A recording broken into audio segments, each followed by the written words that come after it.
So ನಾನು ಮಾಡ್ತಾಯಿದ್ದೀನಿ ಇವತ್ತು ಹಾಗಲಕಾಯಿ ಮಸಾಲ ಪಲ್ಯ. ಇದು ತಿನ್ನೋಕ್ಕೆ ಎಷ್ಟು ಚೆನ್ನಾಗಿರುತ್ತೆ.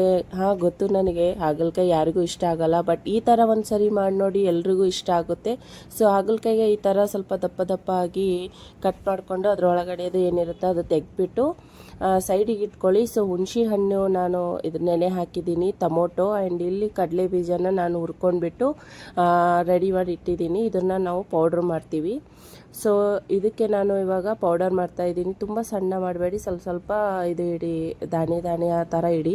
ಸೊ ಇದ್ರ ಮೇಲೆ ಮುಚ್ಚಕ್ಕೆ ಸಿಗ್ತಾ ಇರಲಿಲ್ಲ. ಸೊ ನಾವು ಬಿಡ್ತೀವ, ಏನಾದರೂ ಒಂದು ಜುಗಾಡ್ ಮಾಡ್ತೀವಿ. ಸೊ ಅದ್ರ ಮೇಲೆ ನಾನೊಂದು ಕ್ಯಾಪ್ ಮುಚ್ಚಿಬಿಟ್ಟು ಸೊ ಅದಕ್ಕೆ ನಾನು ಇವಾಗ ಪೌಡರ್ ಮಾಡ್ಕೊಂಡಿದ್ದೀನಿ. ಸೊ ಅದರೊಳಗಡೆ ಇವಾಗ ನಾನು ಡ್ರೈ ಮಸಾಲನ ಹಾಕ್ಕೊತಾ ಇದ್ದೀನಿ. ಸೊ ರೆಡ್ ಚಿಲ್ಲಿ ಒಂದು ಸ್ವಲ್ಪ, ಸಾಲ್ಟು ನೀವು ಅಕಾರ್ಡಿಂಗ್ ಪಲ್ಯ ಅಕಾರ್ಡಿಂಗ್ ನೀವು ಸಾಲ್ಟ್ ಹಾಕ್ಕೊಳ್ಳಿ. ಇಲ್ಲಿ ನೀವು ಗರಂ ಮಸಾಲ, ಧನಿಯಾ ಪೌಡರ್ ಅದು ಬೇಕಾದರೆ ಹಾಕ್ಕೊಳ್ಳಿ. ನಾನು ಇದನ್ನೆಲ್ಲ ಸ್ಕಿಪ್ ಮಾಡ್ತಾಯಿದ್ದೀನಿ. ಜಸ್ಟು ಚಿಲ್ಲಿ ಪೌಡರ್ ಮತ್ತು ಸಾಲ್ಟ್ ಆಗಿಬಿಟ್ಟು ಇದನ್ನು ಚೆನ್ನಾಗಿ ಮಿಕ್ಸ್ ಮಾಡ್ಕೊತಾ ಇದ್ದೀನಿ. ಇದು ಮಿಕ್ಸ್ ಆದಮೇಲೆ ಸೊ ನಾವು ಇದನ್ನು ಸ್ವಲ್ಪ ಗಟ್ಟಿಯಾಗಿ ಪೇಸ್ಟ್ ಮಾಡ್ಕೊಳ್ಳೋಣ. ಇದನ್ನು ನಾನು ಸ್ವಲ್ಪ ಸ್ವಲ್ಪ ನೀರು ಹಾಕಿಬಿಟ್ಟು ಇದನ್ನು ನಾನು ಇವಾಗ ಪೇಸ್ಟ್ ಮಾಡ್ಕೊತಾ ಇದ್ದೀನಿ. ತುಂಬ ತೆಳುವಾಗಿ ಮಾಡ್ಕೊಬೇಡಿ, ನೋಡಿ ನೋಡಿ ನೀರನ್ನ ಹಾಕ್ಕೊಳ್ಳಿ. ಯಾಕಂದರೆ ಇದನ್ನು ನಾವು ಏನು ಹಾಗಲಕಾಯಿ ಆ ಥರ ಕಟ್ ಮಾಡಿ ಇಟ್ಟಿದ್ದೀವಲ್ಲ ಅದರೊಳಗಡೆ ಇದನ್ನು ನಾವು ಫೀಲ್ ಮಾಡ್ತೀವಿ. ಅದಕ್ಕೆ ಜಾಸ್ತಿ ತೆಳುವಾಗಿ ಮಾಡ್ಕೋಬೇಡಿ, ಗಟ್ಟಿಯಾಗೇ ಇರಲಿ. ಸೊ ಅದಕ್ಕೆ ನಾನು ನೋಡಿ ಸ್ವಲ್ಪ ಸ್ವಲ್ಪ ಸಾಲ್ಟ್ ಹಾಕ್ಕೊಂಡ್ಬಿಟ್ಟು ನೀರನ್ನ ಹಾಕ್ಕೊಂಡ್ಬಿಟ್ಟು ಇದನ್ನು ಚೆನ್ನಾಗಿ ಕಲಿಸ್ಕೊತಾ ಇದ್ದೀನಿ. ಎಲ್ಲೂ ಮಸಾಲೆ ಎಲ್ಲ ಒಂದೇ ಕಡೆ ಆಗಿಬಿಡುತ್ತೆ ಅಲ್ಲ. ಸೊ ಅದಕ್ಕೆ ಚೆನ್ನಾಗಿ ಇದನ್ನು ನಾನು ಮೆಣಸಿನ್ಕಾಯಿ, ಚಿಲ್ಲಿ ಪೌಡ್ರನ್ನ ಚೆನ್ನಾಗಿ ಮಿಕ್ಸ್ ಮಾಡ್ಕೊತಾ ಇದ್ದೀನಿ. ಸೊ ಏನು ಹಾಗಲಕಾಯಿ ನಾನು ಕಟ್ ಮಾಡಿ ಇಟ್ಕೊಂಡಿದ್ನಲ್ಲ, ಸೊ ಅದರೊಳಗಡೆ ನಾನು ಇವಾಗ ಫೀಲ್ ಮಾಡ್ತಾಯಿದ್ದೀನಿ. ಇದು ರೌಂಡ್ನ ನಾನು ಏನಕ್ಕೆ ಇಷ್ಟು ದಪ್ಪ ದಪ್ಪ ಕಟ್ ಮಾಡಿದ್ದೀನಿ ಅಂದರೆ, ಸೊ ಇದಕ್ಕೆ ಈ ಮಸಾಲಾನ ಚೆನ್ನಾಗಿ ಅದರೊಳಗಡೆ ಫೀಲ್ ಮಾಡೋಕ್ಕೆ. ಸೊ ಅದಕ್ಕೆ ನಾನು ಇದನ್ನು ಈ ಥರ ಕಟ್ ಮಾಡಿ, ಇದು ನೋಡೋಕ್ಕೆ ಎಲ್ಲ ಇದನ್ನು ತಿನ್ನೋಕ್ಕೂ ಕೂಡ ತುಂಬ ಟೇಸ್ಟಿಯಾಗಿರುತ್ತೆ. ಆ್ಯಂಡ್ ಕಹಿ ಮಾತ್ರ ಒಂಚೂರು ಇರಲ್ಲ, ಯಾಕಂದರೆ ಇದ್ರೊಳಗಡೆ ಹುಣಸಿನ ಹುಳಿ ಕೂಡ ಹಾಕ್ತಾ ಇದ್ದೀವಿ. ಆ ಹುಳಿಯಿಂದ ಕಹಿ ಎಲ್ಲ ಹೋಗಿಬಿಡುತ್ತೆ. ಸೊ ಈ ಥರ ಎಲ್ಲ ನಾನು ಫೀಲ್ ಮಾಡಿ ಇಟ್ಕೊಂಡಿದ್ದೀನಿ. ಸೊ ಏನು ಇನ್ನೂ ಮಸಾಲ ಉಳ್ಕೊಂಡಿತ್ತಲ್ಲ ಅದನ್ನು ನಾನು ಸ್ವಲ್ಪ ಅದರೊಳಗಡೆ ನೀರು ಆ್ಯಡ್ ಮಾಡಿಬಿಟ್ಟು ತೆಳು ಮಾಡಿ ಇಟ್ಟಿದ್ದೀನಿ. ಸೊ ಪ್ಯಾನ್ ಬಿಸಿಗಿಟ್ಟಿದ್ದೀನಿ, ಎಣ್ಣೆ ಹಾಕ್ಕೊಂಡ್ಬಿಟ್ಟು ಸೊ ಇದರೊಳಗಡೆ ನಾನು ಈರುಳ್ಳಿ ಹಾಕ್ಕೊತಾ ಇದ್ದೀನಿ. ಮಸಾಲ ಸ್ವಲ್ಪ ಜಾಸ್ತಿ ಇದ್ದರೆ ಚೆನ್ನಾಗಿರುತ್ತೆ. ಸೊ ಅದಕ್ಕಾಗಿ ನಾನು ಈರುಳ್ಳಿ ಹಾಕ್ಕೊಂಡ್ಬಿಟ್ಟು ಸೊ ನೋಡಿ, ಇನ್ನೊಂದು ಕಡೆ ನಮ್ಮ ಚಿಕ್ಕಮ್ಮ ರೈಸ್ಗೆ ಇಟ್ಟಿದ್ದಾರೆ. ನೋಡಿ, ಆಂಧ್ರದವ್ರಿಗೆ ಏನೂ ಟೆನ್ಷನ್ ಬೇಡ, ಯಾವುದೇ ಥರ ಪಲ್ಯ ಇದ್ರೂ ರೈಸ್ ಜೊತೆನೇ ತಿಂದ್ಬಿಡ್ತಾರೆ. ಅದು ಹೆಂಗೆ ತಿಂತಾರೋ, ನಮಗಂತೂ ರೊಟ್ಟಿ ಮತ್ತು ಚಪಾತಿ ಇಲ್ಲ ಅಂದರೆ ನಮಗೆ ಈ ಪಲ್ಯ ಜೊತೆ ತಿನ್ನೋಕ್ಕೆ ಆಗಲ್ಲ. ಸೊ ಹೋಗಲಿ, ಅವ್ರವ್ರ ಟೇಸ್ಟು ಏನು ಮಾಡೋಕ್ಕಾಗಲ್ಲ. ಸೊ ಈರುಳ್ಳಿ ಚೆನ್ನಾಗಿ ಫ್ರೈ ಆದ ತಕ್ಷಣ ನಾವು ಇವಾಗ ಹಾಕ್ಕೊತಾ ಇದ್ದೀವಿ ಶುಂಠಿ ಬೆಳ್ಳುಳ್ಳಿ ಪೇಸ್ಟು.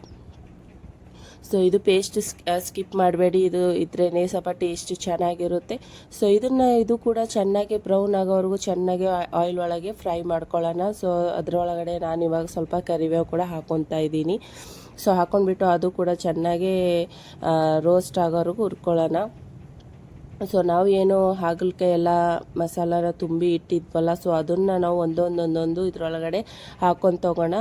ಗ್ಯಾಸ್ ಇಲ್ಲಿ ತುಂಬ ಸಣ್ಣ ಇಡಿ, ಯಾಕಂದರೆ ಎಲ್ಲ ಸುಟ್ಕೊಂಡು ಬಂದುಬಿಡುತ್ತೆ. ಮೇಲೆ ಏನೂ ಹಾಗಲಕಾಯಿ ಮೆತ್ತಗಾಗಲ್ಲ, ಗಟ್ಟಿ ಹಾಗೆ ಇರುತ್ತೆ. ಸೊ ಇದರೊಳಗಡೆ ನಾನು ಇವಾಗ ಟೊಮೊಟೊ ಹಾಕ್ಬಿಟ್ಟು ಚೆನ್ನಾಗಿ ಸ್ಪ್ರೆಡ್ ಮಾಡ್ತಾಯಿದ್ದೀನಿ. ಸೊ ನೀವಿಲ್ಲಿ ಉಪ್ಪು ಫಸ್ಟಿಗೆ ಹಾಕಿದ್ದೀರಾ, ಸೊ ಇಲ್ಲಿ ನೋಡ್ಕೊಂಡ್ಬಿಟ್ಟು ಹಾಕ್ಕೊಳ್ಳಿ. ಯಾಕಂದರೆ ಮತ್ತೆ ಅಲ್ಲೂ ಹಾಕಿರ್ತೀರ, ಮತ್ತು ಇಲ್ಲೂ ಹಾಕಿಬಿಟ್ರೆ ಸ್ವಲ್ಪ ಜಾಸ್ತಿ ಆಗಿಬಿಡುತ್ತೆ. ಸೊ ನೀವು ಟೇಸ್ಟ್ ಅಕಾರ್ಡಿಂಗ್ ಮತ್ತು ನೀವು ಸಾಲ್ಟ್ ಹಾಕ್ಕೊಳ್ಳಿ. ಸೊ ಏನು ಹುಣಸಿನ ಹುಳಿ ನಾನು ಇಟ್ಟಿದ್ನಲ್ಲ ಅದು ಕೂಡ ನಾನು ಅದೇ ಪ್ಲೇಟಲ್ಲಿ ಹಿಂಡ್ಕೊಂಡ್ಬಿಟ್ಟು ಅದು ಹುಳಿ ಕೂಡ ಇದರಲ್ಲೇ ಹಾಕ್ಕೊಳ್ಳಿ. ಸ್ವಲ್ಪ ನೋಡ್ಕೊಂಡು ಹಾಕ್ಕೊಳ್ಳಿ. ಟೊಮೊಟೊ ಕೂಡ ನೀವು ಯೂಸ್ ಮಾಡ್ಕೊತಿದ್ದೀರ, ಜಾಸ್ತಿ ಹುಳಿ ಆದರೂ ಚೆನ್ನಾಗಿರಲ್ಲ ಟೇಸ್ಟ್ಗೆ. ಸೊ ಪಲ್ಯ ಅಕಾರ್ಡಿಂಗ್ ಟೊಮೊಟೊ ತೊಗೊಳ್ಳಿ. ಸೊ ಹುಳಿ ಕೂಡ ನೋಡಿಕೊಂಡು ನೀವು ಹಾಕ್ಕೊಳ್ಳಿ. ಸೊ ಇದನ್ನು ಸ್ವಲ್ಪ ಮುಚ್ಚಿಬಿಟ್ಟು ಆಯಿಲ್ ರಿಲೀಸ್ ಆಗೋವರೆಗೂ ಇದು ಮಾಡೋಣ. ಸೊ ನಾನು ಇವಾಗ ಅರಿಶಿಣ ಹಾಕ್ಕೊತಾ ಇದ್ದೀನಿ. ಸೊ ಸಾಲ್ಟ್ ನಾನು ಹಾಕಿಲ್ಲ, ಯಾಕಂದರೆ ಇಲ್ಲಿ ಕರೆಕ್ಟಾಗಿ ಇತ್ತು. ಸೊ ಅದಕ್ಕೆ ನಾನು ಹಾಕಿಲ್ಲ. ಸೊ ನಿಮಗೆ ಕಮ್ಮಿ ಅನಿಸಿದರೆ ನೀವು ಸ್ವಲ್ಪ ಹಾಕ್ಕೊಳ್ಳಿ. ಇವಾಗ ನಾವು ಇಲ್ಲಿ ನೀರೆಲ್ಲ ಹಾಕಿದ್ದೀವಿ, ಕೆಳಗೆ ಒತ್ಕೊಂಡು ಬರಬಾರ್ದು, ಅಂದರೆ ಗ್ಯಾಸು ಕೂಡ ಸಿಮ್ ಇರುತ್ತೆ ಬಿಡಿ, ಆದ್ರೂ ಸ್ವಲ್ಪ ನೀರು ಕೆಳವರೆಗೂ ಹೋಗ್ಬೇಕಂತ ನಾನು ಸ್ವಲ್ಪ ಇಲ್ಲಿ ಸ್ಪೂನಿಂದ ಪ್ಲೇಸ್ ಮಾಡ್ತಾಯಿದ್ದೀನಿ. ನೀರು ಕೆಳವರೆಗೂ ಹೋಗಬೇಕಂತ. ನೋಡಿ ಎಷ್ಟು ಪರ್ಫೆಕ್ಟ್ ಆಗಿದೆ. ಆಯಿಲು ಕೂಡ ಸ್ವಲ್ಪ ಜಾಸ್ತಿನೇ ಹಾಕಬೇಕು ಇದರಲ್ಲಿ, ಆವಾಗಲೇ ಚೆನ್ನಾಗಿರುತ್ತೆ. ಸೊ ಇದೇ ಥರ ರೆಸಿಪಿ ನಿಮ್ಗೆ ಇಷ್ಟ ಆದರೆ ನನಗೆ ಫಾಲೋ ಮಾಡ್ಕೊಳ್ಳಿ. ಆ್ಯಂಡ್ ಯೂಟ್ಯೂಬಲ್ಲಿ ನೋಡ್ತಾ ಇದ್ದರೆ ಸಬ್ಸ್ಕ್ರೈಬ್ ಮಾಡೋದು ಮರಿಬೇಡಿ. ನಿಮಗೆ ಈ ಹಾಗಲಕಾಯಿ ಪಲ್ಯ ಹೇಗೆ ಅನಿಸ್ತು ಅಂತ ಕಮೆಂಟ್ ಬಾಕ್ಸಲ್ಲಿ ಹೇಳಿ. ಮತ್ತು ನಾನು ಇದೇ ಥರ ನಿಮಗೋಸ್ಕರ ವಿಡಿಯೋನ ತೊಗೊಂಡು ಬರ್ತಾ ಇರ್ತೀನಿ. ಸೊ ಇಲ್ಲಿ ನೋಡಿ ಕೊತ್ತಂಬರಿ ಸೊಪ್ಪು ನನಗೆ ಎಷ್ಟು ಕ್ಯೂಟಾಗಿ ಅನಿಸ್ತು. ಇಷ್ಟಿಷ್ಟೇ ಇರುತ್ತೆ, ಒಂದು ತೊಗೊಂಡ್ಬಿಡಿ, ಕಟ್ ಮಾಡಿಬಿಟ್ಟು ಹಾಗೆ ಕ್ಲೀನ್ ಮಾಡಿಕೊಂಡು ನೀವು ಅವಾಗಲೇ ಅದನ್ನು ಕಟ್ ಮಾಡಿಬಿಟ್ಟು ಹಾಕ್ಬೋದು. ಎಷ್ಟು ಚೆನ್ನಾಗಿ ಮಿನಿ ಆಗಿರುತ್ತೆ. ಆ್ಯಂಡ್ ನನಗೆ ತುಂಬ ಕ್ಯೂಟಾಗಿ ಅನಿಸ್ತು. ಸೊ ಅದಕ್ಕೆ ನಿಮಗೂ ಕೂಡ ಇದನ್ನು ವಿಡಿಯೋಲ್ಲಿ ನಾನು ತೋರಿಸ್ತಾ ಇದ್ದೀನಿ. ಸೊ ಲಾಸ್ಟಲ್ಲಿ ನಾವು ಇಲ್ಲಿ ಕೊತ್ತಂಬರಿ ಸೊಪ್ಪು ಹಾಕ್ಬಿಡೋಣ. ಇದು ನಿಮಗೆ ಸ್ವಲ್ಪ ಮಸಾಲೆ ಇನ್ನೂ ಬೇಕು ಅಂತಂದರೆ ನೀವು ಇಲ್ಲಿ ಗರಂ ಮಸಾಲ ಕೂಡ ಆ್ಯಡ್ ಮಾಡ್ಕೋಬೋದು. ಸೊ ಮತ್ತೆ ನೆಕ್ಸ್ಟ್ ವಿಡಿಯೋ ಎಲ್ಲ ಸಿಗೋಣ. Boy and take care.